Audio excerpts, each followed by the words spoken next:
पंजाब प्रांत में बसा एक छोटा सा गांव था, नूराबाद। मिट्टी के घर, तंग गलियां और हरे भरे खेतों के बीच बसा ये गांव जितना खूबसूरत था उतना ही सीधा साधा था। यहाँ के लोग दिल के साफ, मेहनती और खुददार थे। ईद उल अजहा आने वाली थी और गांव की गलियों में हलचल शुरू हो चुकी थी। हर गली में बच्चों की चहक, बकरों की मिमियाहट और बाजार से लौटते लोगों की हंसी खुशी गूंज रही थी। इसी गांव में एक लड़का था, बशीर। उम्र करीब 14 साल। उसका परिवार बहुत गरीब था। बशीर का बाप हाजी इकबाल गांव की मस्जिद के पास एक छोटी सी चाय की दुकान चलाता था। माँ जैनब बीबी सिलाई करती थी और जैसे तैसे घर चलता था। हर साल जैसे तैसे ईद की तैयारी होती थी, लेकिन कुर्बानी के लिए जानवर लाना उनके लिए बहुत बड़ा काम था। इस साल बशीर ने कसम खाई थी, अब्बा इस बार मैं खुद बकरी लेकर आऊंगा, चाहे कुछ भी हो जाए।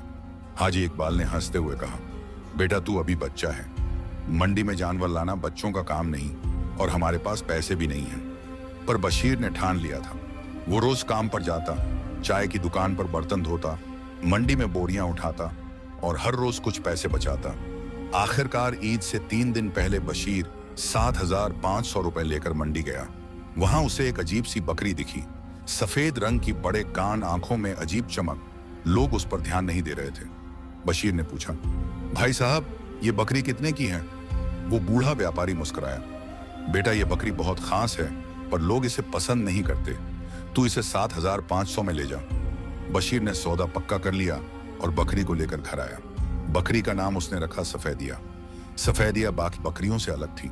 वो ज्यादा मिमियाती नहीं थी, आंखें ऐसे घूरती थीं जैसे सब समझ रही हो। बशीर जब भी उसके पास बैठता उसे ऐसा लगता जैसे वो बकरी उसकी बातों को सुन रही है, समझ भी रही है। एक रात बशीर ने उससे कहा, सफेदिया काश तू बोल पाती, मैं तुझे बहुत कुछ सुनाना चाहता हूँ। बकरी ने सिर झुकाकर उसकी बात सुनी। उसकी आंखों में नमी थी। बशीर चौंक पड़ा, क्या ये मेरी बात समझ रही है? उसी रात सफेदिया बशीर के बिस्तर के पास आकर बैठ गई। बशीर को नींद नहीं आ रही थी।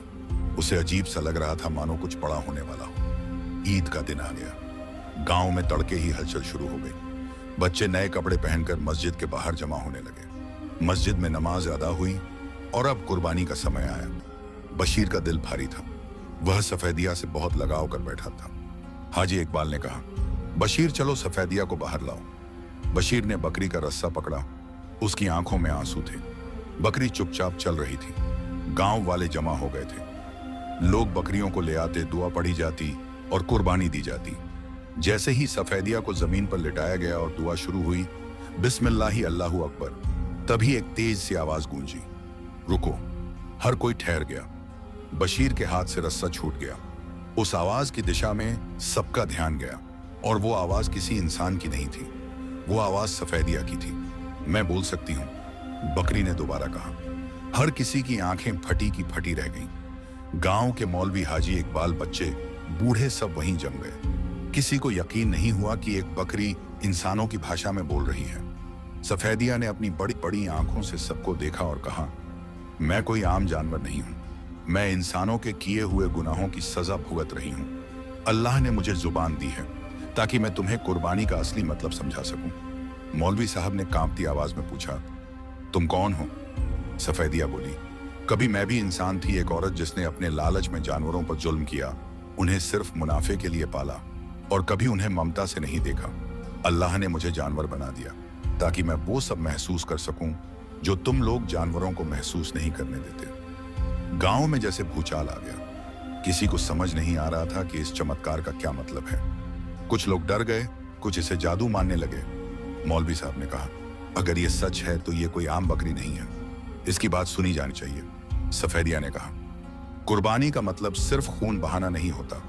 कुर्बानी का मतलब होता है अपने अंदर के नफ्स को काटना, अपने गुस्से को, लालच को, अहम को कुर्बान करना। पर तुम लोगों ने इसे सिर्फ एक रस्म बना लिया है। बशीर चुपचाप खड़ा था। उसकी आंखों में आंसू थे। उसने धीरे से पूछा, क्या तुम वापस इंसान बन जाओगी? सफेदिया मुस्कुराई, नहीं बशीर, मेरा वक्त पूरा हो गया है। मैं सिर्फ अल्लाह का संदेश लेकर आई थी, अब मैं फिर से उसी की तरफ लौटूंगी। सफेदिया की बात सुनकर सन्नाटा छा गया। बच्चों की आंखें खुली की खुली रह गईं। बूढ़ों की दाढ़ियां कांप उठीं और औरतों की आंखों में आंसू उमड़ आए। मौलवी साहब ने कुरान शरीफ की कुछ आयतें पढ़ी और बोले, अल्लाह हर चीज पर कादिर है। अगर एक बकरी को बोलने की ताकत दी है तो जरूर इसमें कोई हिकमत है। सफेदिया ने बोलना जारी रखा, मैंने इंसान के रूप में बहुत गुनाह किए, जानवरों को सिर्फ व्यापार समझा, उन्हें भूखा रखा, पीटा और उनका मजाक उड़ाया। जब मेरी मौत हुई तो अल्लाह ने मुझे बकरी बना दिया। कहा, अब तू देख दर्द क्या होता है। वो रुकी, फिर आगे बोली, पर फिर मुझे एक मौका दिया गया। इस बार ईद के दिन जब मेरी कुर्बानी तय थी, मुझे जुबान दी गई ताकि मैं लोगों तक एक पैगाम पहुंचा सकूं। कुर्बानी सिर्फ जानवर काटने का नाम नहीं है। अल्लाह को ना गोश्त चाहिए ना खून उसे चाहिए, इंसान की नीयत। अगर तुम्हारी नीयत पाक नहीं तो कुर्बानी सिर्फ एक जुल्म है। गांव के कुछ लोग गुस्से में आ गए। सरपंच हाशिम खान बोले, ये सब नाटक है, कोई बकरी कैसे बोल सकती है, ये लड़का कोई जादू टोना लाया है। कुछ लोगों ने बशीर को पकड़ने की कोशिश की, पर मौलवी साहब बीच में आ गए। रुको, अगर ये बकरी जादू से बोल रही होती तो ये कुरान की बात ना करती। इसकी बातें दिल को लगती हैं।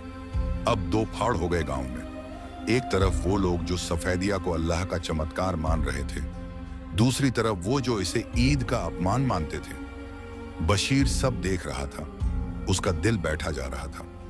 क्या मैं कुछ गलत कर बैठा? उसने खुद से पूछा। सफेदिया उसकी ओर देखकर बोली, तू ही मेरी उम्मीद है। बशीर, याद रखना, सच्चाई हमेशा अकेली होती है, पर जो उस पर चलता है उसे खुदा कभी अकेला नहीं छोड़ता। शाम होने को थी। गांव का माहौल तनावपूर्ण था। हर कोई बस एक बात कर रहा था, बोलने वाली बकरी। सफेदिया अचानक खड़ी हुई और बोली, अब मेरा वक्त आ गया है। मैं अल्लाह की राह में कुर्बान होने आई थी और अब लौटना चाहती हूँ। बशीर फूट फूट कर रोने लगा। नहीं, मैं तुम्हें नहीं जाने दूंगा, तुम्हारा कोई और रास्ता होगा। बकरी ने कहा, कुर्बानी रुकनी नहीं चाहिए, लेकिन उसका मकसद समझना जरूरी है। अगर मैं कुर्बान हूं और लोगों का दिल बदल जाए तो यही मेरी असली कामयाबी होगी। मौलवी साहब ने कांपती आवाज में दुआ पड़ी, या अल्लाह तू गवाह है, आज हमने तेरी राह में एक ऐसी कुर्बानी देखी जो नफ्स की कुर्बानी थी, इससे कबूल फरमा। फिर बहुत नरमी से बशीर ने सफेदिया का सिर सहलाया। उसकी आंखों से आंसू रुक ही नहीं रहे थे। कुर्बानी की रस्म हुई, लेकिन जैसे ही छुरी चली, सफेदिया का जिस्म हवा में रोशनी बन गया। ना खून गिरा, ना मांस रहा। हर कोई आंखें मलता रह गया। वो सचमुच फना हो चुकी थी। उस दिन के बाद गांव कभी पहले जैसा नहीं रहा। लोगों ने जानवरों के साथ व्यवहार बदल दिया। कुर्बानी के दिन जानवरों को प्यार से रखा जाने लगा। बच्चों को कुर्बानी की असलियत समझाई जाने लगी। बशीर ने अपनी पढ़ाई जारी रखी और एक दिन इस्लामी स्कॉलर बना। उसने गांव में एक स्कूल खोला, मदरसा सफेदिया उल हिकमत, सफेदिया हिकमत वाली बकरी। वहां हर साल ईद पर बच्चों को यह सिखाया जाता, कुर्बानी जानवर की नहीं नफ्स की होती है। अल्लाह को चाहिए तुम्हारा दिल, तुम्हारी नीयत, तुम्हारा त्याग। कई साल बाद एक बच्चा बशीर से पूछ बैठा, क्या बकरियां सच में बोल सकती हैं? बशीर मुस्कुराया, आसमान की ओर देखा और कहा, कभी कभी अल्लाह किसी बेजुबान को भी जुबान देता है ताकि इंसान को उसकी असलियत दिखाई जा सके। और वो बकरी, वो सिर्फ जानवर नहीं थी, वो मेरा रहबर थी, मेरी उस्ताद, मेरी सबसे बड़ी कुर्बानी।